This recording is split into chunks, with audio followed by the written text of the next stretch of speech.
मंदिर मस्जिद जहाँ भी गलियो सबसे तोरा मंगलियोगे।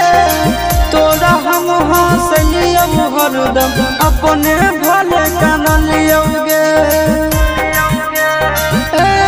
जहाँ मंदिर मस्जिद जहाँ भी गलियो सबसे तोरा मंगलियोगे। तोरा हम हंसलियो हरदम अपने भले कानलियोगे।